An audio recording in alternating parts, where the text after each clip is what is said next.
జమ్మికుంట మండలం ధర్మారెడ్డిగూడెం గ్రామంలో ఉన్నాం. ఇక్కడ కాంగ్రెస్ పార్టీ గ్రామశాఖ అధ్యక్షుడిగా కొనసాగుతున్నారు ఆర్ఏ వెంకటస్వామితో ఉన్నాం. సార్ నమస్కారం. వెంకటస్వామి నమస్కారం.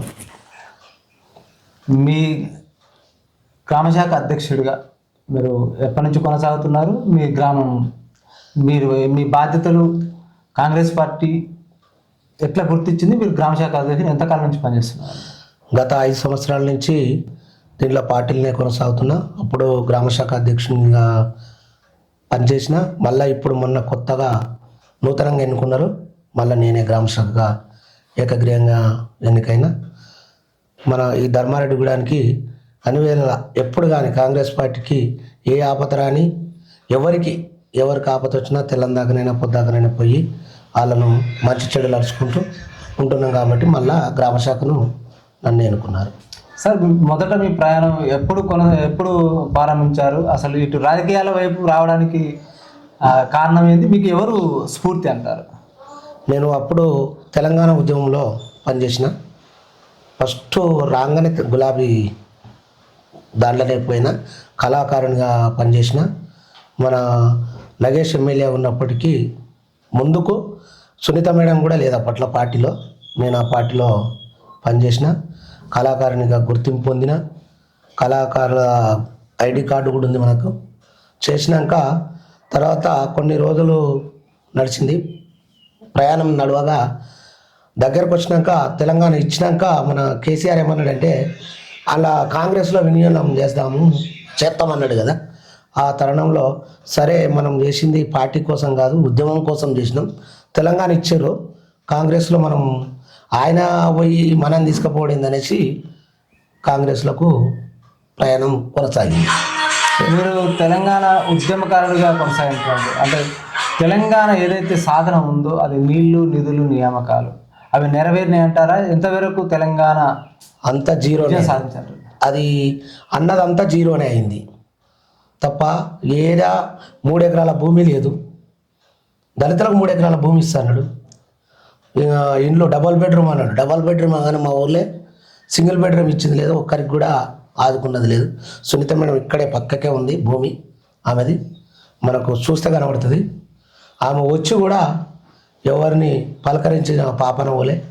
నేను ఇంత పార్టీలో పనిచేసినా కూడా ఎప్పుడన్నా మనల్ని పలకరించిన పాపం కూడా తెలియదు, ఎవరిని ఆదుకోలేదు. అందుకే వెనకబడిపోయింది. మీరు ఒక రాజకీయ నాయకుడిగా శాఖ అధ్యక్షుడిగా పనిచేస్తారు. మీ బాధ్యతలు ఏమిటి? మీ పార్టీ బలోపేతాన్ని మీకు కార్యక్రమ కృషి ఏ విధంగా ఉందంటారు? పార్టీ ఏది అన్న పెట్టాను. పార్టీ ఒక మీటింగ్ పెట్టింది, ఒక సభ పెట్టింది, లేకపోతే మనకు అధిష్టానం ఏదైతే మనకు పిలుపునిస్తుందో దాన్ని మనం బాధ్యతగా తీసుకొని దానికి ముందడుగులో ఉండి మనం తీసుకుపోవాలా, లేకపోతే ఇక్కడ ఏం చేయాలి అనేది ఆ పార్టీ ఏ విధంగా చెప్తే మనం ఆ విధంగా కొనసాగుతున్నాం. ఈ గ్రామ స్థాయిలో ప్రభుత్వ సంక్షేమ పథకాలు ఏ స్థాయి మేరకు ప్రజలకు అందుతున్నాయంటే ఏం చెప్తారు? సీసీ రోడ్లు వచ్చినాయి అన్న బిర్లా లైన్ వచ్చినాక మన రేవంత్ అన్న సీఎం అయినాక మనకు సీసీ రోడ్లు వచ్చినాయి, మహిళా సంఘం వచ్చింది. ఇంకా కొంచెం మనం మన మిస్టేక్ అయినా కానీ ఇంకా కొంచెం చేసేటోళ్ళము. సరే అయినా సరే మన ఎమ్మెల్యే గారు మనం అడుగుతూ ఉంటే మనకు పని చేస్తాడు, చేపిస్తాం అని అనుకుంటున్నా. మీరు ఒక గ్రామశాఖ అధ్యక్షుడిగా, ఒక కాంగ్రెస్ పార్టీ సీనియర్ నాయకుడిగా కొనసాగుతున్నారు. ఇక్కడ గ్రామ స్థాయిలో వ్యవసాయ రంగానికి తోడ్పాటు అందించడానికి ఎలాంటి చర్యలు, ఎలాంటి సహకారం అందుతుందంటారు మీ పార్టీ పక్షాన? మీరు ఇప్పుడు 2 లక్షల రుణమాఫీ చేసిండు. యూరియా అంటే వస్తూనే ఉంది, కానీ ఇక వాళ్ళ మసగా మాట్లాడతారు. వస్తూనే ఉంది.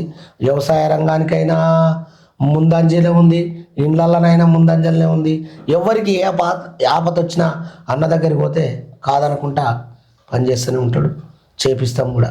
ఇంకా కూడా ప్రధానంగా మహిళలకు కాంగ్రెస్ ప్రభుత్వం ఎలాంటి చర్యలు తీసుకుంది, ఎలాంటి లబ్ధి చేకూరుతుందంటారు మహిళలకు? ఇప్పుడు మహిళలకు మహిళా సంఘం బిల్డింగ్ అయిపోతుంది, మళ్ళా బస్సు ఫ్రీ, గ్యాసు 500 సిలిండర్ అన్నారు. కొంచెం కొందరికి రాలేదు, అన్న దృష్టి తీసుకుపోయినా వస్తుంది. అలాగే మనం కరెంటు జీరోది వస్తుంది, జీరో బిల్ వస్తుంది.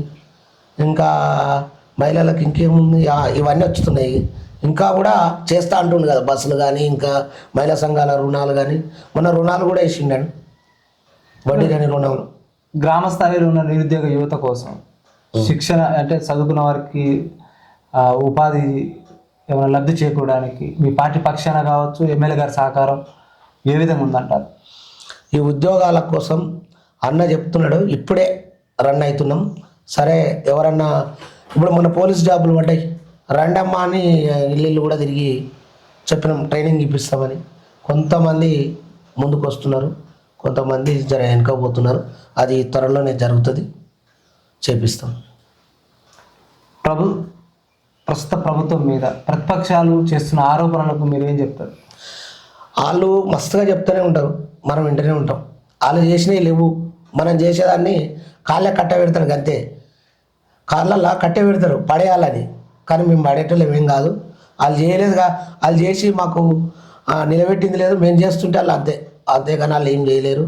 ఇక మస్తుగా మాట్లాడతారు, ప్రతిపక్షం ఉన్నప్పుడు మాట్లాడుతూనే ఉంటారు, మనం సమాధానం చెప్తూనే ఉండాలి.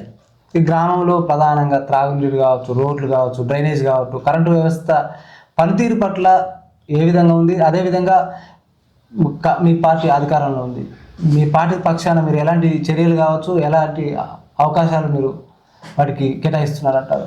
అన్నీ బాగానే ఉన్నాయి, రోడ్లు బాగానే ఉంది. ఒక 4వ వార్డు ఉంది, ఎమ్మెల్యే గారి దృష్టికి తీసుకుపోయినాం, అది త్వరలోనే పని అయిపోతుంది. కరెంటు వల్ల కూడా ఏం ప్రాబ్లం లేదు మాకు. ఒక బస్సు సౌకర్యమే కొంచెం చాలా ఇబ్బంది ఉంది అంతే, అది కూడా ఎమ్మెల్యే గారికి మొన్న దృష్టిలో తీసుకపోతే కొత్త బస్సులు వచ్చినాక ఒక బస్సు వేద్దామని అన్నాడు.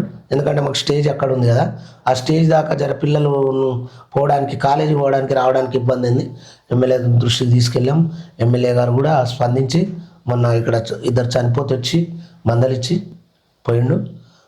ఆయననే దృష్టి తీసుకుపోయినాం, అది కూడా వచ్చే నెలను అవతల నెలలో బస్సు పంపిస్తాను కూడా చెప్పాడు. తెలంగాణలోనే పవిత్రమైన పుణ్యక్షేత్రం యాదగిరిగుట్ట, అది ఆలేరు నియోజకవర్గంలో ఉంది. అక్కడ ఉమ్మడి ఆంధ్రప్రదేశ్ ఉన్నప్పుడు, ఇప్పుడు ఆంధ్రప్రదేశ్ ఉన్నప్పుడు అక్కడైతేనేమో తిరుమల తిరుపతి దేవస్థానం, ఇక్కడ వస్తేనేమో యాదగిరిగుట్ట దేవస్థానం. గత ఎమ్మెల్యే హయాంలో ఎలాంటి అభివృద్ధి నోచుకుంది? ప్రస్తుత బీర్లా ఐలయ్య గారి ప్రభుత్వ విప్పు సహకారంతో ఎలాంటి అభివృద్ధి సంక్షేమం జరుగుతుంది అంటారు? అప్పుడు యాదగిరిగుట్ట సరే వాళ్ళు చేసినాం అని చెప్పుకుంటారు, కానీ పేదోళ్ళు పొట్టగొట్టినప్పుడు ఒక ఆటో మీది పోవాలంటే పోలే, లేబర్ చాలా అన్న వచ్చినాక చాలా అభివృద్ధి జరుగుతుంది. ఆటో వాళ్ళు పైకి పోతున్నాయి, బుక్కడి తింటున్నారంటే ఆటో డ్రైవర్లు, నేను కూడా ఒకప్పుడు ఆటో నడిపింది, కానీ ఆటో డ్రైవర్లు బుక్కడి తింటున్నారంటే మా బీర్లా ఐలన్న భిక్ష ఇది.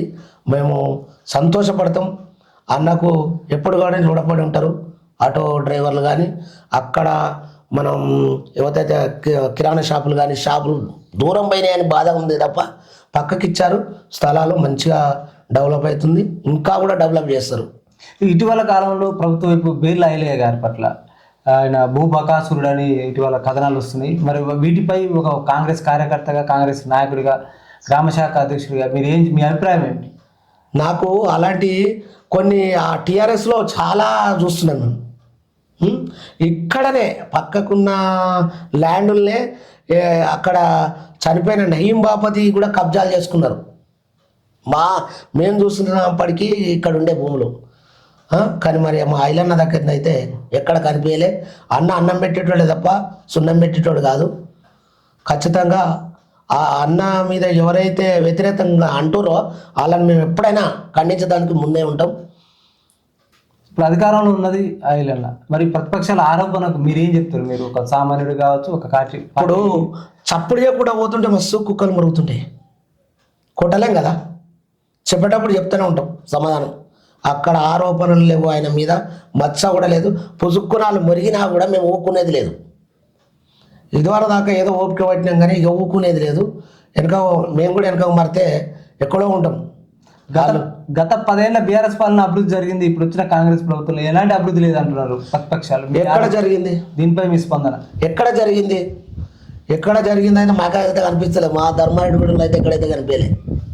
ఏమన్నా తినుడు ఇదే తినుడు. ఆ ఎమ్మెల్యేలు ఎక్కడి నుంచి వచ్చిర్రు, ఏ స్థాయి నుంచి వచ్చిర్రు మాకు తెలుసు. ఏ స్థాయిలో ఇప్పుడు వాళ్ళు చూసిరు. కానీ మరి అన్న రాజకీయంలోకి వచ్చేటప్పటికే మంచిగా బలంగానే ఉన్నాడు. సరే అప్పటికి కూడా ఇంతో అంతో సాయం చేసుకుంటూనే ఉన్నాడు. కానీ వాళ్ళ లెక్కనైతే వచ్చి కుంభకర్ణుల లెక్క మింగి కూర్చోలేదు. అని నేనైతే గట్టిగా చెప్తున్నా. ఎమ్మెల్యే గారు 1000 కోట్లకు పరిగెత్తిరనే ప్రతిపక్షాల ఆరోపణ, దీనిపై మీరేమంటారు? అదే అంటున్నా కదా, వాళ్ళు తిన్నారు కదా, ఇప్పుడు తిన్నాం, మనం తిన్నోనికి ఏమవుతుందంటే ఆగో ఏమాయ అనేది ఒక ఆలోచన, భుజాలు ముందుకు చూసుకుంటారు కదా, దొంగ అంటే వాళ్ళు తిన్నారు కాబట్టి ఎదుటి మనిషిని అంటుంటారు అంతే. ఈ గ్రామ స్థాయిలో ప్రభుత్వ సంక్షేమ పథకాలు కావచ్చు, అభివృద్ధి పథకాల విషయంలో మీరు గ్రామశాఖ అధ్యక్షుడిగా మీరు ఎలాంటి ప్రోత్సాహం కావచ్చు, ప్రభుత్వ సంక్షేమ పథకాలు అందే విషయంలో ప్రజలకు ఏ విధంగా మీ యొక్క సహాయ సహకారం ఉండబోతుంది? ఇప్పుడు 0 బిల్లులు వచ్చినప్పుడు ప్రతి ఇంటికి పోయినాం, పైకి పెట్టుకోవాలన్నాం. ఇప్పుడు పింఛన్లు వస్తున్నాయి, పింఛన్లో కూడా ప్రతి ఇంటికి ఎవరికి లేదు, ఎవరు అరువులు ఎవరు కాదు అని తిరిగి చెప్తున్నాం.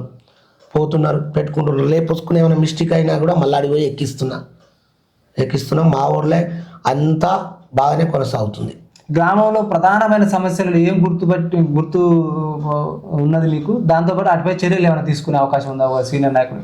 ఒక్కటే 4వ వార్డు ఒక్కటి మాత్రమే కొంచెం వెనుకబడింది. దాన్ని కూడా ఎమ్మెల్యే గారి దృష్టికి తీసుకుపోయినా అన్న కదా, అది ఒక్కటి అయితే మాకు ఒకటి వాగులకు అది తీసుకుపోదామని అనుకున్నాం. సరే ఇప్పుడే కదా నడుస్తున్నాయి, ఓదాననుకోటి పనులు. మన ఇంట్లోనైనా సంసారం చేస్తే ఏర్పడంగానే బిల్డింగ్ కట్టలేం కదా, సంపాదించుకోవాలిగా. దాన్ని ప్రభుత్వం మొత్తం అప్పుల కూపం చేసిపోయింది ఆయన దొర. ఇప్పుడు అటు ఇంటి మిత్తి కట్టుకుంటూ ఇటు సంసారాన్ని ఎలదీయాలి కదా. ఇక మెల్లగా రూపాయి వస్తూ ఉంటే మేము కూడా అక్కడ పోయి ఆ రూపాయిని పొదుపు చేసుకొని గుంజుకొని వచ్చి చేసుకుంటాం. భవిష్యత్తులో ఈ ఆలేరు నియోజకవర్గం ఎలాంటి అభివృద్ధికి జరగబోతుంది అంటారు? కనువిని అభివృద్ధి జరుగుతుంది. ఇప్పుడు 10 ఏళ్ల సంది టీఆర్ఎస్ చేయని పనులు కూడా వీళ్ళైనా చేసిండు. వాగులు ఎంతోమంది చనిపోయారు, పొట్టిమరిదైనా కొలంపాక పోయేదైనా, కానీ ఎంత తొందరగా జరుగుతున్నాయి పనులు, పూర్తి కూడా అయిపోతుంది. నీళ్ళు అయిలే అన్నం, నీళ్ళు ఎట్లా వారబెట్టిండు, ఆయన నీళ్ళు మా కేసీఆర్ తెచ్చిండు కాళేశ్వరం అన్నారు. ఆ కాళేశ్వరం ద్వారా గంధమల్ల ప్రాజెక్టు మేము మాయావలో రూపుదిద్దుకున్నదని బీఆర్ఎస్ ఆరోపణ. రూపుదిద్దుకుంది అని వాళ్ళు చెప్తున్నారు. దిద్దుకుంటే నీళ్ళు ఎట్లొచ్చినాయి? కాలువలు ఎన్ని సాఫ్ చేసిండు ఆయన సొంత పైసలతోని, కాలువలు సాఫ్ చేసి అన్ని సాఫ్ చేసుకొని తీసుకొచ్చి గంధమల్ల వేస్తే మనకు నీళ్ళు వారినాయి. పుట్టేనా వారలే, మరి నువ్వెందుకో తెలియలేదు. పక్కపొట్ట పోయినాయి తబాస్పిల్ల నీళ్ళు, ఇటు వచ్చినాయా? రాలేదు. నువ్వు తెచ్చినాయి నీకెందుకు రాలే? అది వాళ్ళ అనేది మనం అనేది తేడా ఏంటంటే చేతి చూపిస్తాం. అలా ముట్టిగానే కాళేశ్వరం కూలేశ్వరం అయింది. అట్లా అలా చెప్పే అన్ని అబద్ధాలు, ఒక్కటి నిజం ఉండదు. పక్కకే ఉంది ఆమెది, మరి ఆయన నీళ్ళు తెచ్చుకోవచ్చు కదా. కాంగ్రెస్ పార్టీలో క్షేత్రస్థాయిలో కష్టపడ్డ కార్యకర్తలు కావచ్చు, లీడర్లు కావచ్చు, ప్రాధాన్యత దక్కట్లేదు అంటారు అక్కడక్కడ. ఇది ఎంతవరకు వాస్తవం అంటారు? ఇగో కొన్ని తావుల్లో 100 మంది ఉంటాం. ఒకటి నేనే గ్రామశాఖ అధ్యక్షుని ఉన్నా. కొన్ని తావుల్లో ఏమవుతుందంటే ఎమ్మెల్యే గారు వేరే మాట్లాడుతున్నప్పుడు 100 మంది, నేను ఈ గ్రామశాఖను చేస్తేనే నా ధర్మారెడ్డి కూడా వల్ల ఒక్కొక్కసారి మెంటల్ ఎక్కిపోతుంటుంది. ఏంటంటే ఈయనను ఆయననని, మరి ఆయన 100 మంది 1000 మందితోని మాట్లాడేటోడు. ఓసారి నమస్తే అంటే చూడకపోవచ్చు. ఈ చిన్నదాన్ని పట్టుకొని పేదగా తాగితే కాదు కదా. మీ గ్రామ స్థాయిలో కాంగ్రెస్ పార్టీ బలోపేతానికి మీ యొక్క చర్యలు ఏ విధంగా ఉన్నాయంటారు, ఉండబోతున్నాయి అంటారు? నేను గ్రామ శాఖకు కాకముందు 39 ఓట్లు ఉండే. ఇక్కడ భిక్షమే గౌడ్ ఉండే. అప్పుడు ఆయన దగ్గరకు వచ్చే వరకల్లా 218 ఓట్లు వచ్చినాయి. ఆయన దగ్గర నుంచి అట్నే గ్రామశాఖ కొనసాగుకుంటూ వచ్చినాం. ఎమ్మెల్యే గారికి వచ్చే వరకల్లా సగానికి ఎక్కువ అయిపోయింది. ఇక్కడ మొత్తం టీఆర్ఎస్ ఉండే, ధర్మారెడ్డి కూడా ఉన్న టీఆర్ఎస్. అలాంటిది మన ఎమ్మెల్యే గారికి 108 ఓట్లు ఇచ్చాం ఎక్కువ. అటు తర్వాత ఎంపీ గారికి 58 ఓట్లు ఇచ్చినాం. ఇంకా కూడా కృషి చేస్తూనే ఉండాలి. మనం వచ్చేది తీసుకొచ్చుకోవాలి, మనం చేసే పని మనం చేయాలి. మీ పార్టీ పట్ల ఆదరణ కావచ్చు, ఆలోచన కావచ్చు, ప్రజలు ఏ మేరకు ప్రేమ చూపిస్తున్నట్టు ఏం చెప్తారు? ప్రేమ చూపిస్తారు, మంచి ప్రేమనే ఉంది. ఆడ ఉంటాయిగా కొన్ని, అవి కొంచెం దుష్టశక్తులు ఆడటం మాట్లాడుతుంటాయి. కానీ అందరూ మంచిగానే ఉంది. సన్న బియ్యం తింటున్నారు, కరెంటు ఉంది. ఎప్పుడు మళ్ళీ పోవాలంటే బస్సు పోతున్నారు. ఎంత మంచిగా ఉంది, అందరూ మంచిగానే ఉంది అయ్యా అంటున్నారు. కాకపోతే కొందరు పింఛన్లు 5 ఏళ్ల సంది గట్టినా అంటే జరుగుతూనే ఉంటుంది. వస్తూనే ఉంటుంది, ఇంకా కూడా చేస్తారు. రేవంత్ రెడ్డి అట్లేం ఊకోడు, నిద్రపోకుండా పనులు చేస్తున్నాడు. మళ్ళీ ఈయన తోడు అయింది మంచిగా. 2 బండెడ్లు ఉన్నాయి మా ఆలేరు. ఎప్పుడు కానీ బండెడ్లు గుంజుకపోతాయి, పెద్ద వాగుల గుంజుకపోయినట్టే గుంజుకపోతాడు, ఏం కాదు. ఆయన లేనోళ్ళకు కూడా పాపం ఎవరన్నా అన్న ఇట్లా లేరంటే ఒక 50 బస్తాల సిమెంట్ ఇస్తుండు. ఒక పిల్లలు మొన్న వచ్చిన ఒక పిల్లలకు అన్న ఇట్లా తల్లి తండ్రి బాగాలేరు అంటే 50,000 సాయం చేస్తాడు. బీర్ ఐలయ్య ఫౌండేషన్ ద్వారా ఇంకా సేవా కార్యక్రమాలు కొనసాగుతున్నాయి. బియ్యం ఇస్తూనే ఉన్నాం చనిపోయిన వాళ్ళకు. నిన్ననే ఇచ్చినాం. క్వింటాల్ 2 చనిపోతే చెరొక 50 కిలోలు ఇచ్చినాం. చెప్పగానే ఫోన్ చేయగానే స్పందిస్తారు. మేము తెచ్చిస్తాం, ఇస్తానే ఉన్నాం. ఇంకా కూడా ఇస్తాడు. ఇంకా ఫిల్టర్ కూడా పెడదాం అనుకుంటున్నాం, ఫిల్టర్ కూడా ఇస్తాడు. కానీ మేము ఒకటి అది వేసుకోవాలి కదా, గూడు ఉండాలి కదా అడిగేందుకు అని ఇప్పుడు గూడు కూడా తయారు చేస్తున్నాం, ఇస్తాడు. అట్లేమి ఊకోడు. మా ఊర్లో ఎన్నో 4 ఉంటారు. ఇక అననోళ్ళు ఎవరు ఉంటారు. ఇప్పుడు నేనైనా ఎవరైనా ఎవడో ఎంత మంచిగా చేసినా ఎన్నో కొంచెం అంత చూస్తాడు. మరి పండి తినాలంటే అందరం తింటాం. మరి మా దృష్టి కొంతమంది కార్యకర్తలు కావచ్చు, ప్రజలు తీసుకొచ్చిన మాట బీర్ల ఐలయ్య గారికి మంత్రి పదవి కూడా ఇవ్వాలంటున్నారు. ఇవ్వాలి, ఇస్తారు, మళ్ళా గెలుస్తాడు. సరే ఇప్పుడు ఇవ్వాలని నేను కూడా కోరుకుంటాను మనస్ఫూర్తిగా. ఆ భగవంతుని ఆ మంత్రి వస్తే మేము ఇంకా ఆలేరు ఇంకా ముందు పోతుంది కదా. కానీ ఇక ఇప్పుడు గట్టి మిస్టేక్ అయినా కూడా మళ్ళీసారి మంత్రిగానే వస్తాడు. మన ఆలేరు ఖచ్చితంగా అభివృద్ధి అవుతుందని నేను కోరుకుంటున్నా. ఆ భగవంతుని ఖచ్చితంగా అవుతాడు, మంత్రి అయితే అవుతాడు. మీరు తెలంగాణ ఉద్యమంలో పాల్గొన్న ఉద్యమకారుడు, స్వతహాగా ఒక కళాకారుడు. మీరు ప్రజావేదిక న్యూస్ ఛానల్ కోసం మీరు అలాంటి పోరాటం కావచ్చు, మీరు ఏమైనా గాయకుడు అయితే ఏమైనా పాట పాడే అవకాశం ఉంది? పాట ఆయననే మర్చిపోయినాం. ఇక అయిపోయింది పాటలు అనేది. కానీ చాలా దెబ్బలు పడ్డాం. రాత్రి కూడా మమ్మల్ని ఎత్తుకొని పోయారు. తెలంగాణ ఉద్యమంలో అన్నీ ఇట్లా ఎత్తుకొని అన్నీ నీరు గార్చిరు, ఇస్తామన్నారు. నా బ్యాగులు మోసుకోవడానికి కూడా ఇలా వస్తుంది. నేను కళాకారుల బ్యాగులు మోసినందుకు కూడా పింఛన్ ఇస్తున్నాను. మాకేలే అంటే నేను కాంగ్రెస్లో పోయిందని నికార్సైన కళాకారులకు రాలేదంటారు. మా పాప మమ్మీ ఆ పేపర్ మా పాప 6 సంవత్సరాలు ఉంది. 6 సంవత్సరాలు ఉన్నప్పుడు కూడా అది తీసి ఎంతో కష్టపడ్డాం వాటి కోసం. మా పాపనే వచ్చి యాదగిరిగుట్టలో కూర్చుంది. అంత పిచ్చి నాకు తెలంగాణ అంటే. ఎందుకంటే మా పిల్లలు 3 ఉద్యోగాలు వస్తాయి, బాగుపడతాం అనుకున్నాం తప్ప ఇంత చేస్తారని అనుకోలేము. మీ ఉద్యమ కాలంలో ఎక్కువగా మిమ్మల్ని ప్రభావితం చేసిన అంశం ఏంది? ఇదే తెలంగాణ ఉద్యమాలు చేసింది. ఎందుకంటే నీళ్లు, నిధులు, నియామకాలు. మళ్ళీ మన జాబులు మనకు వస్తాయి అనుకున్నాం. మళ్ళీ ఆంధ్రలోనే ఆడ కాంట్రాక్టర్లు కూడా ఆంధ్రలోనే పెట్టిండు మన కేసీఆర్. ఏది కట్టాలన్నా ఏది చేయాలన్నా మళ్ళీ అలానే పెట్టిండు. వాళ్ళని తరిమి కొడతా అన్నాడు, మళ్ళీ ఆ పక్కకు పెట్టుకొని ఉన్నాడు. ఇక పాప నేను అంటే మీరు ఉద్యమ కాలం నాటి స్మృతులు. ఇక పాప చిన్న పాప ఆనాడు మీరు చేసిన పోరాట ఫలితమే ఈనాడు తెలంగాణ నాది కూడా అంత స్థుతుంది. వాళ్ళే అనుకుంటారు.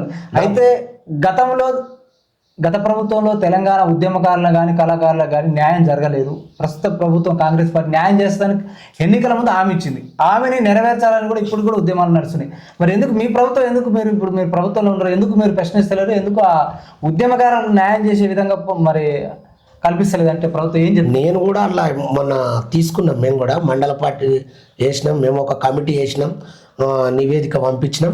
ఖచ్చితంగా రేవంత్ రెడ్డి ఇస్తాడు అని మేము పూర్తిగా నమ్ముతున్నాం.